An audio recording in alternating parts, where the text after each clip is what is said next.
अध्यक्ष महोदय, इनको शांत करा दीजिए। अध्यक्ष महोदय, 2 सीएजी की रिपोर्ट इस हाउस में प्रस्तुत हुई। 2 सीएजी की रिपोर्ट इस हाउस में प्रस्तुत हुई। जब पहले दिन, अरे कर्नैल जी, दुनिया में बहुत सीएजी की रिपोर्ट्स है। एक कपिल पर्ची पकड़ा दीजिए इनको, एक पर्ची पकड़ा दीजिए इनको इस मुद्दे पर। अध्यक्ष महोदय, 2 सीएजी की रिपोर्ट्स इस हाउस में प्रस्तुत हुई। अरे बैठ जाइए, बैठ जाइए।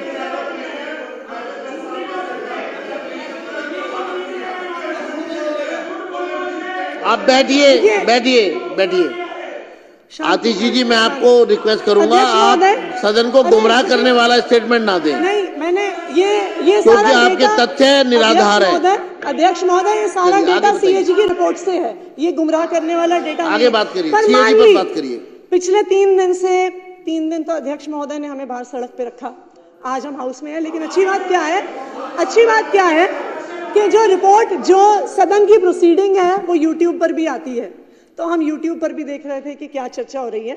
तो मैंने गिनती करी थी, हो सकता है वो गिनती गलत हो सकती है, लेकिन सीएजी की पहली रिपोर्ट जो प्रस्तुत हुई, एलजी साहब का अभिभाषण, और आज तो सीएजी की दूसरी रिपोर्ट प्रस्तुत हुई है। मेरे ख्याल से भारतीय जनता पार्टी ने, शायद ये आंकड़ा गलत हो सकता है, इसको मुझे करेक्ट कर लीजिएगा, 55 लोगों ने अभी तक अपनी बात रखी है पिछले 4 दिन में अंदर। और क्या बात रखी? अध्यक्ष महोदय ने मुझे एक चिट्ठी लिखी थी कि सदन की गरिमा बनाए रखने की जरूरत है, कि गरिमा सदन में होनी चाहिए। मैं यही उम्मीद करती हूं कि जब आपके ही एक सदस्य ने यहाँ पर कहा था, जब यहाँ पर आपके आपके पास नहीं, अध्यक्ष जी, अब मुझे बात पूरी करने दीजिए। अध्यक्ष जी, अब मुझे बात पूरी करने करिए ना। मैं कर रही हूँ, सीएजी पे बात करिए। मैंने सब बात मान ली। आपने कहा भारतीय जनता पार्टी वाले कह रहे हैं जी कि आम आदमी पार्टी वाले चोर हैं, गुंडे हैं, लुटेरे हैं, पापी हैं, नालायक हैं, घमंडी हैं, कातिल हैं, डरपोक हैं, हत्यारे हैं, नालायक हैं।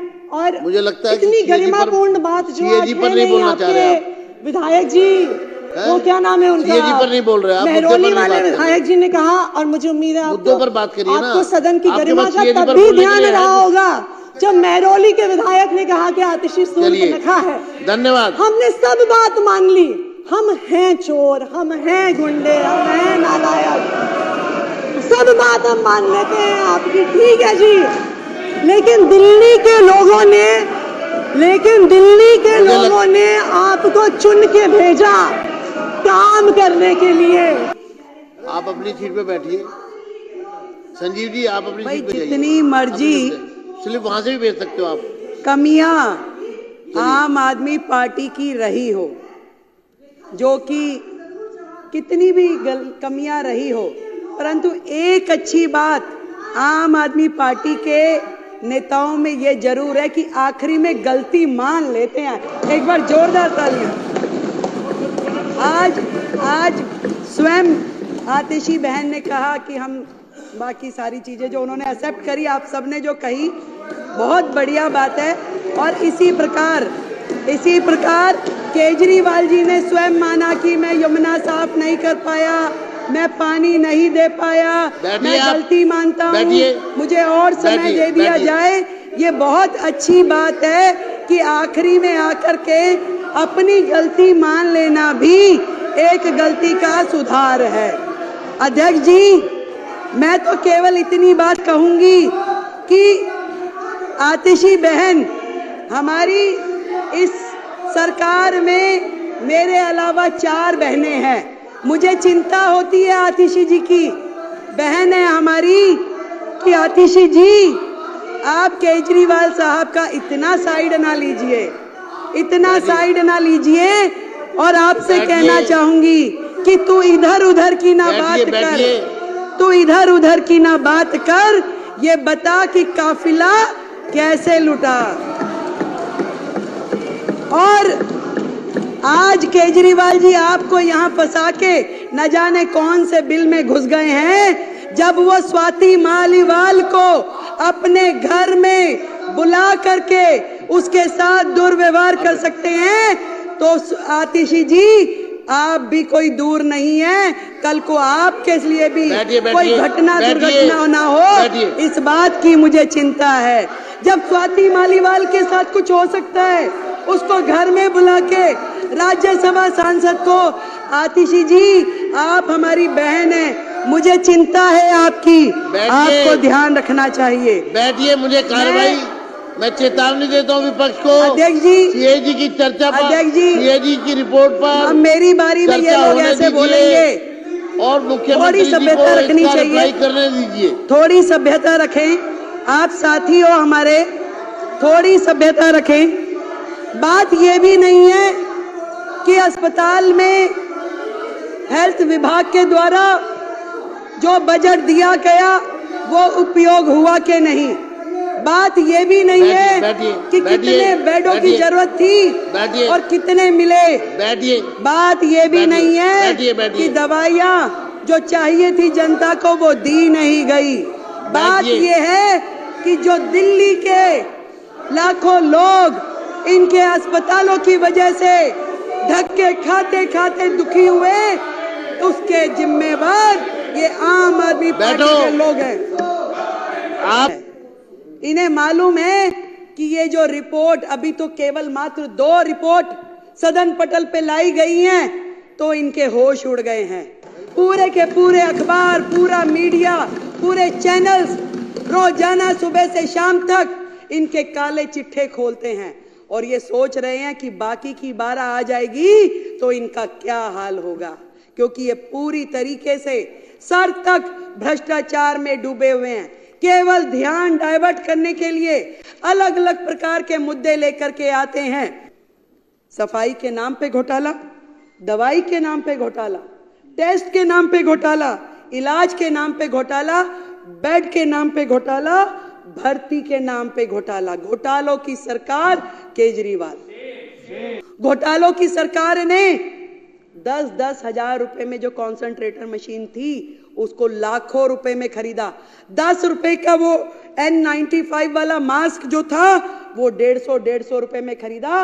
और शर्म की बात ये है, खरीदा तो खरीदा, उपयोग हो जाता तो दर्द नहीं होता। दर्द इस बात है, आज भी हमारे अस्पतालों में पूरे के पूरे गोदाम, कमरे भरे पड़े हैं उन सामानों से जो जनता की गाड़ी खून पसीने की कमाई से किया गया है। आज भी पीपी किट, मास्क, कॉन्सेंट्रेटर मशीनें, सिलेंडर अस्पतालों में भरे पड़े हैं जिनका कोई उपयोग नहीं हो रहा। ना तो वो जनता के काम आ पाए, ना मरीजों के काम आ पाए।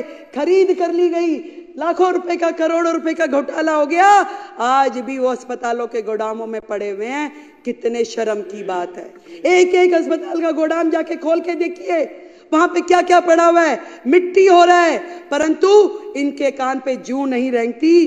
कितनी बुरी स्थिति है। इस सरकार का तो भगवान ही मालिक था और शायद भगवान ने इसीलिए इनको इनका फल भी दे दिया।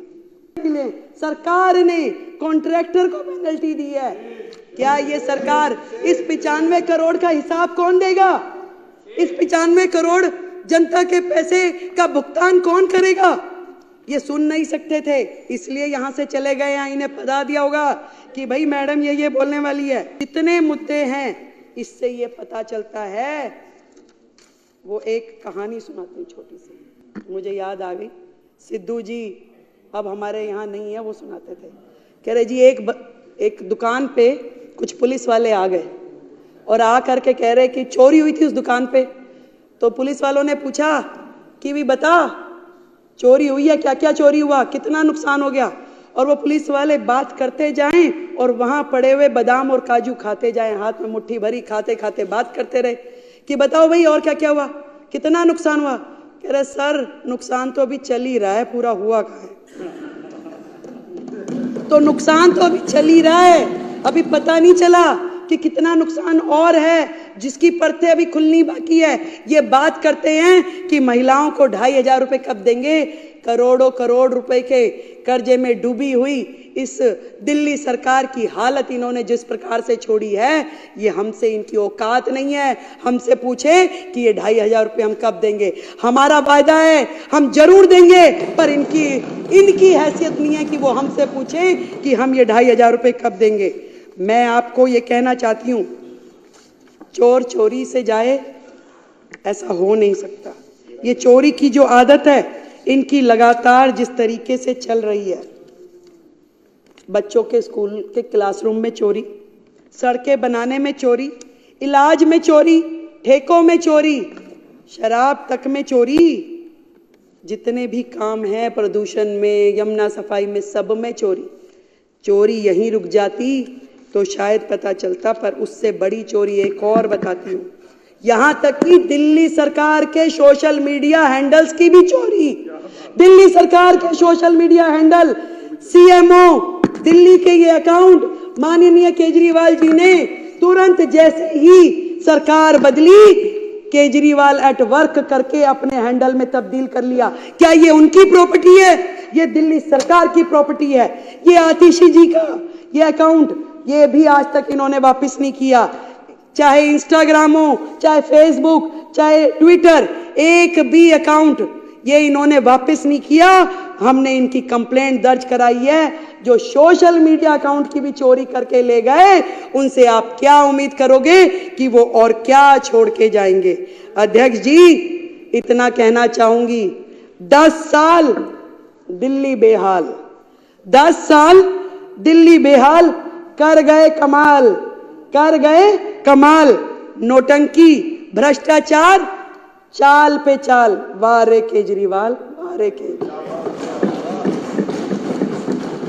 इस बुरी स्थिति में दिल्ली को पहुंचाने के बाद भी, कहते हैं ना, एक तो चोरी, ऊपर से सीना चोरी। ये लोग यहां खड़ के कुछ बोलने की हैसियत में नहीं है अध्यक्ष जी। ये हमारी ओर उंगली उठाने के से पहले ये देखे कि जो उंगलियां इनकी तरफ है उसका जवाब तय करके आए। आज जिन परिस्थितियों में हमें दिल्ली सरकार मिली है, हम अपनी पूरी मेहनत के साथ में काम कर रहे हैं। एक एक विभाग जिस तरीके से कर्जे में डूबा है, जो उसकी हालत है, सबको समझने में, सबको उठाने में न जाने हमें कितना वक्त लग जाएगा। परंतु हमारी नीति और हमारी नियत स्पष्ट है, साफ है, ईमानदारी से काम करना चाहते हैं। और हमारी ये पूरी टीम, मैं और मेरे पूरे मंत्री, सभी विधायक, दिल्ली को इस भयंकर स्थिति से बाहर लेके जाएंगे और वो सारे काम करेंगे जो दिल्ली के हित में है। आज इस सदन के माध्यम से मैं बताना चाहती हूँ। अभी केवल 2 रिपोर्ट आई हैं अध्यक्ष जी, अभी बाकी आनी बाकी है। तो यही कहना चाहूंगी कि इब्तिदाए इश्क है, रोता है क्या, आगे आगे देखिए होता है क्या। बहुत बहुत धन्यवाद।